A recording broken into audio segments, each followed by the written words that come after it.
Welcome to The Real Factor. My name's Thor. And I'm Ed. And we're going to talk about 1985's Back to the Future. It stars Michael J. Fox and a bunch of other people. Leah Thomas. Christopher Lloyd. Crispin Glover. I know. Billy Zane's in it. I don't know if you knew that, but he's in there. Just a little part. He actually tried out. I know I'm jumping way ahead. He actually tried out for the part of Marty. Nice. Yep. Nice. Yep. All right. So this is one of, Steven Spielberg's produced movies kind of in the 80s where he did a lot of production. And we got directed by Robert Zemeckis, who was fresh off of Romancing the Stone. It wasn't until that movie became a hit that he landed this movie.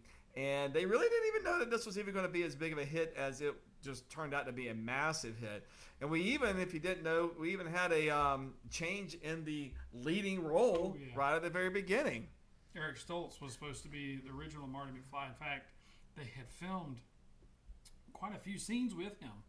And the cast didn't like him. He was tough. The chemistry was off. Yeah, it was bad. So, and they wanted Michael J. Fox, but he was filming, I was about to say, Family Facts Ties. of Life. Family Ties. Family Ties. I used to watch that show and I got the name wrong. Anyway, so he actually had to film, he had special permission, film Family Ties during the day and then go and film Back to the Future at night. So he got his workout, but he got paid. Yes. And there's only one scene where you can actually still see Eric Stoltz character. They didn't refilm it. Oh, was it like from behind or something? Yeah, it was behind whenever he punches Biff in the diner back in the 50s. Okay. And because Michael J. Fox is shorter, when you see that punch real quick, Marty's taller. Oh. Yeah, Eric Stoltz I think was around 6 foot. Biff is like 6'2" or something. Right. Michael J. Fox is like 5'6". Yeah, he's a little bit shorter. Yeah. But no, I think this is a tremendous movie. I'm eager to get into reviewing this as far as timeline, no pun intended. Yeah. All right, so let's give a quick backstory if you've never heard about Back to the Future. But why haven't you right now? This movie's been out for like ages. So a kid from high school gets set up with a time machine. He gets sent back in time while trying to get away from Libyans who stole some plutonium. It's a side story, doesn't matter. But he gets sent back 30 years to his parents' high school days, and he accidentally gets his mother to fall in love with him, and therefore doesn't fall in love with his soon-to-be father, and he has to re-get these two back together. And how does he do that? Before they miss the dance at the Under the Sea dance. Enchantment of the Sea. Sorry. and gets erased from time. Perfect. There you go. No, in the movie, the reason I laughed is because the daughter says "fish under the sea," and no, it's an enchantment under the sea. Oh, yeah. At the beginning. Yeah. So I like how it starts off with Michael J. Fox. He's late for school. He goes to the doc to see him. He's not there as a scientist. He's got his 24-hour scientific van out and about. But, I just lost my train of thought. But, one thing that we did back in the 80s, we wanted to try to imitate what he did on that skateboard, being hauled around behind a car. Yes. You know how dangerous that is. Really dangerous. Really dangerous. And you know what? We did it without helmets. Don't recommend. Don't recommend. No, definitely not. So, but one of the stars of the show is the DeLorean. Very much a star of the show. Yeah. And that's what if you look at collectors nowadays, that is like a goal. Yep. To have a DeLorean. Which I won't go into being a car person, but it's not the first car with gold wing doors. Yeah. But I guess maybe because it was stainless steel or something. I don't know. But I don't know. There was something about it, but this, as popular as it was, and they'd already been out of production at that point. Right. This movie just catapulted them into stardom. Oh yes. And I mean, yeah. What was I going to say? So, let's get into the characters as far as we got. You've got Marty, and who is a kind of a hothead. He wants to be a rock star. Yep. And honestly, did you know who the special cameo is? Of course. Yes. Tell me who the special Huey cameo. Lewis. Yes, who sings the hit song "Power of Love" from this. Another great soundtrack. Which is funny because he's the one judging the talent show who's doing it, and Marty's band. What do you know the name of the band? I don't remember. Oh, Pinheads. Is I wasn't calling him a pinhead. It's called the Pinheads. And so Huey Lewis and then 3 other judges are trying to see it, and they start doing the Power of Love. He's like, I'm sorry, guys, it's just too loud. Yeah. So it was hilarious that the guy who wrote the song was like, nope, won't work. Right. Yeah. So let's go talk about some of the characters. We've got Marty and Doc. Let's talk about them together because they're kind of like the main people and kind of their journey. Basically, Doc recruits him to come to the mall where he's showing him his DeLorean time machine. 1:15 in the morning. Right. Why it had to be 1:15, I don't know. I don't know either. But so the Libyans come, they get chased, and he gets kind of sent back. So obviously Marty has to go find Doc. But how do you feel that? So Doc's characterization from kind of where he was before, it changes really throughout the movie how he was at the beginning to kind of how he is at the end based on the time frame in the past. Yeah, but that's something I don't understand. Is that whole timeline? Okay, and let's talk about that. You want to talk about that? Sure. Because it's a deep dive, in my opinion. Yeah. So here's the thing. Marty, they start the movie and he's like, "Hey, meet me at the mall at 1:15. I've got a breakthrough. I've come up with." Okay, fine. So, and I know all this has to happen for the movie for us to watch it. So that he gets there and he says, "What? You made a time machine out of a DeLorean? Well, you're gonna do it with the style, this and that, and we're gonna see, So Einstein, the dog, just became the first time traveling, person or whatever, right? All right. So then he goes, well, I've calculated it gets up to 88 miles an hour. Okay, no problem, right? The Libyans come. Marty has to jump in there. He doesn't bring the extra plutonium, so he gets stuck in the past, where he meets Doc Brown. Right. Shows him the DeLorean. Here's the DeLorean, the time machine. Here's the flux capacitor. He tells him exactly how he hit his head and came up with it. Here's the DeLorean. Here's the time machine, right? Yep. They send him, because of the lightning storm, back to the future, to 85. Correct. So how in the world would Doc go, I just had a breakthrough, and I made it out of a DeLorean. Spent all my family fortune and time to do this, and if I get it up to, I calculated it, 88 miles an hour. It's like, you already heard that in 55. Well, that was at the beginning of the movie, though.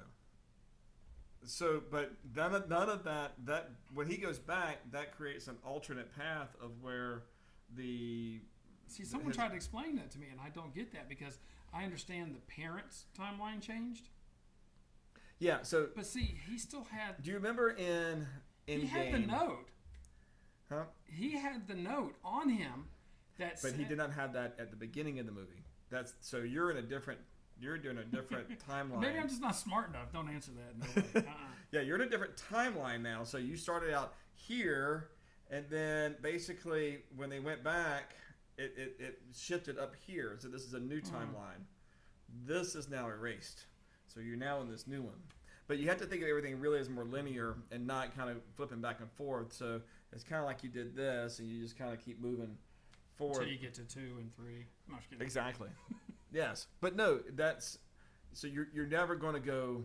Like he could never go back in the past again without Doc having that note because you've given it to him now. But at the beginning of the movie, he had never met Marty. Now, if you went back prior to him arriving there originally, then yeah, he would not know who Marty was. But if he ever went back in time to after that date, in between, he's going to know exactly who he is. Okay. I feel like it's the Big Bang Theory. Point of order. I know. Go around the board. But it blows my mind to think about it.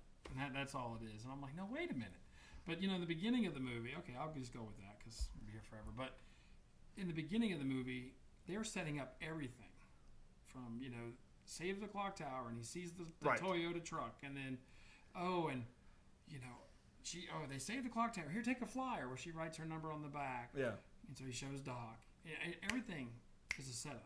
Oh, absolutely. Well, that's what's so great about that story writing. It was so on par with everything and nothing was wasted.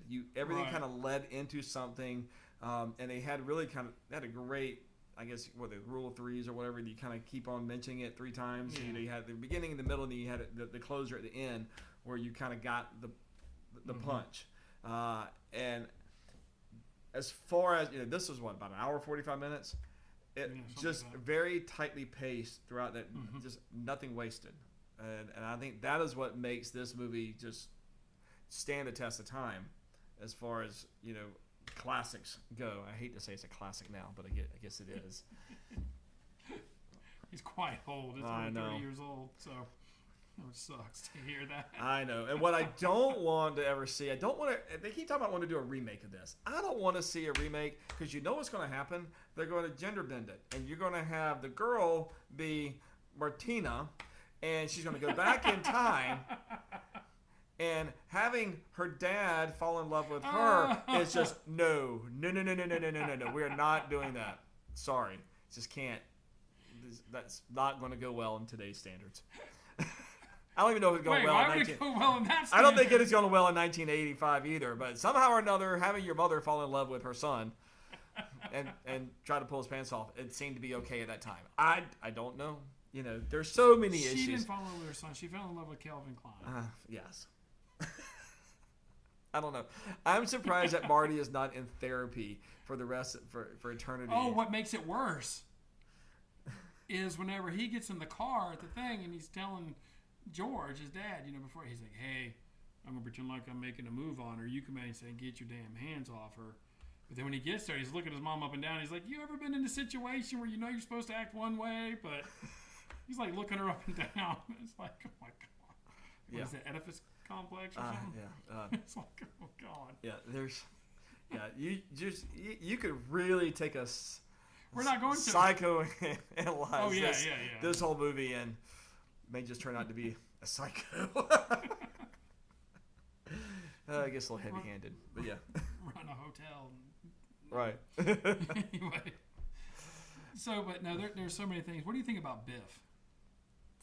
So, and actually, real life, real quick, he is like an awesome guy, like sweetheart, real gentle, but he comes off as the...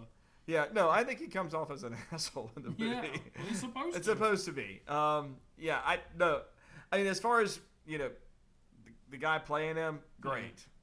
Good job. The Biff character, he got what he deserved. It, led into part 2 of him taking advantage of that, but yeah. Yeah. It's not my favorite, but we'll talk about it another time. We talked about the music a little bit earlier with Huey Lewis, but the music does come back to play at the Enchantment of the Sea dance. And I don't know if that's supposed to be anybody, but I think the band, Well, it was Marvin Berry and the Starlighters.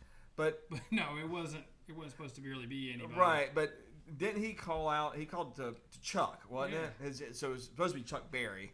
And so, but I think kind of gives a little bit of timeliness to it. Because he was doing the Chuck Berry song at the time. Oh yeah, that is true. Well, and when I first watched the movie, I missed it on the drum kit where it said Marvin Berry and the Starlighters. Yeah. So when he goes to the phone, he's like, "Chuck, this is your brother, Marvin Berry." And then you hear, "Oh, it's Chuck Berry." Yeah. Here's that new sound you were looking for. Of course, we all knew it was a Chuck Berry song, but it's like, oh, that's how he came up with that sound. Yeah. But that's the first time I heard at the time that it was Chuck Berry versus there's Marvin Berry written there. I'm like, right. Yeah. He was right in our faces the whole time. But that's okay. It's okay. All right. So, what would you give this for your? What was your favorite scene? My favorite scene? Do you have a favorite scene? It's going to have to be the end of it where you're trying to race for the lightning storm, and trying to time everything perfectly, where the chords don't meet and they fall, and So that was that. Just the tense nature of trying to get that done. Everything has to be timed correctly. It's probably mine too. So I don't know.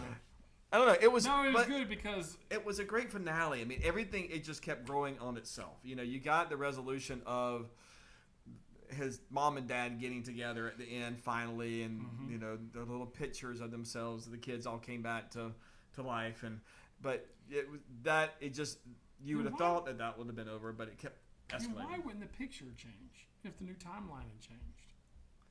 That you just said earlier that it was a different time. The movies. It's the movies. And then because it makes it simple explanation for the audience. Yeah, of course. But then I talked to one of my coworkers and we were talking about this timeline thing, and he's like, same thing that you were saying. You know, it's a different timeline now, and this and that, and the parents have changed, Biff has changed, the brother and sisters changed. I'm like, but Marty didn't change. Neither did his girlfriend. They wore the same stuff. They had the same. It's like you figure he would have woke up and went to get in his closet or something. Well, like, the girl didn't change because she was not affected by the family, the girlfriend. And Marty was in that timeline. By the way. Marty was in that same timeline where the others were being unaffected by him because he did a lateral jump to that. I'm not this smart. Oh well. You are smart. I didn't say I wasn't smart. Good enough, and I'm smart enough. And doggone it, people like me. But talking about the finale, it's the thing that I like that's great about this, and a lot of the films of the 80s did this, is that they just keep one upping till the end. And it just keeps building on this hype. You think it's over, but then no, there's one more chore they have to go through or one more challenge that they have to do that just keeps the energy level up in the film. And that's one of the reasons why I like this one. I feel like you can kind of always watch it, and it just keeps your blood pumping. 2, which I know we have a lot of different comments on, 2 does that too, where you almost think it's about there. We won't go into all that, but you know, it's. Well, 2 keeps twisting it on you. Like, you think you're done, and then it twists it again. Yeah. So, you're like, oh, I got it. Nope. No, I don't. All right. Let's finish this up. So, you want me to do mine? 1 out of 5? I give it a 5. I think it's awesome. Even though I was complaining and I can't figure out the timeline, I think it's a 5 from the cast, from the music, from the script, the set, everything. I think it's great. Yeah, I do. I agree. I think it's almost a perfect movie. So I'm not giving a 4.999. So we'll go to round up and give it a 5, because it's one you can just sit back and just enjoy wherever it's on, or put it on and just sit back and watch it, because I think that it doesn't grow old.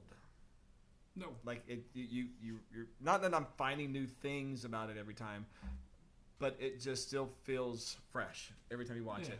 Like it doesn't seem dated. I mean, it's granted it's 80s to 50s, and I always kind of wondered nowadays if we did, the 2020s going back to the 1990s, I don't think that would have the same effect, because some of the commonisms between those two eras, they're still here. Yeah. But the mentality of how people were in the 50s to the 80s is like totally different. Oh yeah, big time. That's why I don't think it would work well today. But I still feel like this whole story is fresh. The way they did it. Yeah. Excellent. 2 thumbs up. Where are we, Siskel and Ebert now? I don't know. We could be.